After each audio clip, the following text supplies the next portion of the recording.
बिस्मिल्लाहिर्रहमानिर्रहीम। अस्सलामु अलैकुम वरहमतुल्लाहि वबरकातुहू। Welcome to Al Razi Islamic school online teaching system class 5। We are reading chapter respiratory system of your science book. This is your clip number 6 and part 4 video of this chapter. So let's start. Topic name: disorders of respiratory system. If we live in an area where there is dust, air contains pollutants, or people around us are smokers, we are putting a lot of strain on our respiratory system. All these factors affect our respiratory system and can cause the following disorders. अब हम respiratory system के disorders पढ़ेंगे, किस तरीके से जो है वो हमारा रेस्पिरेटरी सिस्टम को ख़तरा होता है और उसके क्या नुकसान होते हैं और वो ख़तरा किन वजूहात की बिना पर हो सकता है।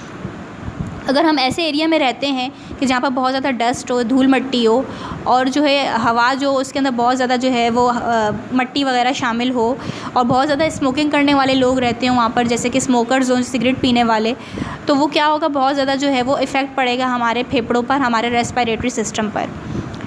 और इस वजह से जो है वो जो डिसऑर्डर्स होते हैं, जो नुकसानात होते हैं, हम वो इस आगे पढ़ेंगे। तो स्टार्ट करते हैं। First, asthma.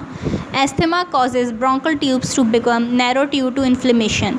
The following are the symptoms of asthma. Asthma जो है ये मर्ज़ जो उसका नाम है, जो रेस्पिरेटरी सिस्टम की डिज़ीज़ है, ये सांस के और फेफड़ों से ही होती है, जिसमें सांस का मसला होता है। ये क्या होता है, जो ब्रोंकल ट्यूब्स होती हैं वो पतली हो जाती हैं। किस वजह से? इन्फ्लेमेशन की वजह से। सूजिश, इन्फ्लेमेशन का मतलब होता है सूजन यानी सोजिश वगैरह। तो उसके क्या सिम्टम्स होते हैं, इनकी क्या अलामात होती हैं? डिफ़िकल्टी इन ब्रीथिंग, सांस लेने में मसला होता है। ड्राई कफ, खुश खांसी होती है। वीजिंग यानी कि हमें जो है वो नाक वगैरह जो है वो बंद रहना लग जाता है। और चेस्ट पेन यानी सीने में दर्द। तो ये एस्थमा की अलामात है। The common cold. Second, a microorganism called virus affect the respiratory system resulting in cold and flu. The symptoms are sore throat and cough, fever and joint pain, running nose. Common cold क्या होता है? जो आम नज़ला ज़ुकाम होता है, जो कि हमें अक्सर हो जाता है।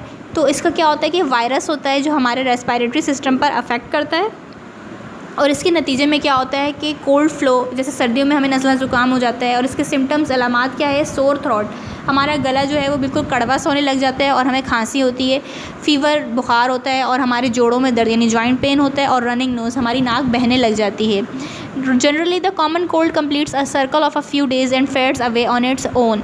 ये जो कॉमन कोल्ड होता है ये अपने एक सर्कल मुकम्मल करता है, यानी ये ज़्यादा से ज़्यादा इसका टाइम पीरियड जो होता है नॉर्मली जो है वो 3 दिन होता है। 3 दिन जो है अगर आपका कॉमन कोल्ड सही नहीं हो रहा है तो आप जो है वो किसी भी बड़े डॉक्टर से जो है वो आप दिखा सकते हैं, क्योंकि इसके बाद it can lead to pneumonia without proper care and prevention. क्योंकि अगर इसके बाद भी ये बरकरार रहता है तो फिर आपको जो है किसी भी जो है वो डॉक्टर से इसको जो है वो इसके लिए मेडिसिन प्रिस्क्राइब करवानी होगी, क्योंकि ये निमोनिया में बदल जाता है, जो कि फेफड़ों की बहुत बड़ी बीमारी है और उसका बुखार बहुत बुरा होता है। Third, pneumonia. इन निमोनिया और airways become narrow because of fluid accumulation in alveoli. आप डायग्राम में देख सकते हैं निमोनिया के साइड पे कि एक नॉर्मल एल्विलाई है और एक निमोनियल एल्विलाई है। किस तरीके से जो है वो निमोनिया में जो एयरवेज होती हैं वो नैरो हो जाती हैं, पतली हो जाती हैं, क्योंकि उसके अंदर ना फ्लूइड आ जाता है, उन एल्विलाई के अंदर फ्लूइड आ जाता है, तो कि वो निमोनिया हो जाता है। Smoking can also damage the respiratory system. Disorders caused by smoking include inflammation of the bronchial tube and damage alveoli. नीचे डायग्राम में आप देख सकते हैं एक हेल्दी लंग है जो कि लाइट पिंक कलर से शेडेड है और एक जो है वो मरून कलर के शेड से, तो वो लंग्स ऑफ अ स्मोकर के, स्मोकिंग करने वाले जो पर्सन होते हैं उनका लंग कैसा होता है और एक हेल्दी पीपल का लंग कैसा है, आप देख सकते हैं नीचे। इसी की साइड पे हेल्दी अल्व्यूलाई है और कोने में जो है वो राइट साइड पर डैमेज अल्व्यूलाई है कि हेल्दी जो है वो लाइट पिंक से है और डैमेज मरून से जो है वो आपको दिखाई गई है, शो हो रही है आपकी डायग्राम स्क्रीन पर। तो आप देख सकते हैं कि कितना जो है वो नुकसान है स्मोकिंग करने का।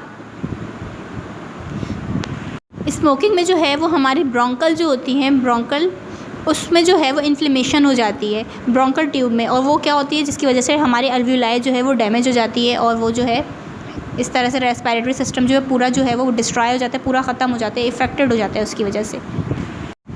Being in a smoking environment can also affect our lungs. अगर हम कोई भी पर्सन स्मोकिंग नहीं भी करता है, अगर वो स्मोकी लोगों के साथ बैठता है जो लोग सिगरेट पीने वाले होते हैं, तो वो भी उसके धुएँ से, उसके स्मोक से जो है उसके लंग्स पर इफ़ेक्ट पड़ना शुरू हो जाता है। When people inhale smoke from cigarettes smoked by others, it is called passive smoking। अगर कोई जो है आदमी स्मोकिंग कर रहा है और वो किसी दूसरे के ऊपर उसकी स्मोक जो है वो डाल रहा है, तो वो कौन सी स्मोकिंग कहलाएगी? Passive smoking. Remember, smoking is not only harmful to smokers but also to people around them. Smoking जो है याद रखिएगा, जो स्मोकिंग करने वाले के लिए तो नुकसानदा है ही है, लेकिन उसके इर्द गिर्द, उसके सराउंड में जो भी लोग मौजूद हैं, काम कर रहे हैं या इर्द गिर्द बैठे हैं, तो स्मोकिंग करना उन लोगों के लिए भी बहुत ही ज़्यादा नुकसान है कि जो उसके इर्द गिर्द काम कर रहे हैं और जो बैठे हैं। स्मोकिंग उनके लिए भी बहुत नुकसानदा है। Ways to keep respiratory system healthy. अब वो आपके साथ मैं डिस्कस कर रही हूँ वजह कि जिसकी वजह से हम अपने रेस्पिरेटरी सिस्टम को सेहतमंद रख सकते हैं। एक्सरसाइज डेली, हमें रोज़ाना एक्सरसाइज करनी चाहिए। अवॉइड स्मोकिंग करना बिल्कुल जो है वो ख़त्म कर दें अपनी लाइफ से। Wash hands frequently to avoid flu. हमें अपने हाथ साफ़ रखने चाहिए ताकि हम फ़्लो से बच सकें, नज़ला ज़ुकाम से। और हमारे हाथों से ही जो है सबसे पहले जर्म जो है हमारी नाक से जो है वो अंदर एंटर होता है, जिसकी वजह से हमें नज़ला ज़ुकाम वगैरह जो है वो होता है और वो हमारे रेस्पिरेटरी सिस्टम तक जाकर जो है हमारा प्रोसेस जो है वो नज़ला ज़ुकाम का बनता है बाइस। तो आपका चैप्टर पेज नंबर 42 पर एंड हो चुका है। तो ये आपकी पार्ट 4 वीडियो थी जो कि क्लिप नंबर 6 था। तो इंशाल्लाह ये आपका चैप्टर यहाँ पे कंप्लीट हो गया। नेक्स्ट चैप्टर में आपसे मुलाकात होगी। अल्लाह हाफ़िज़।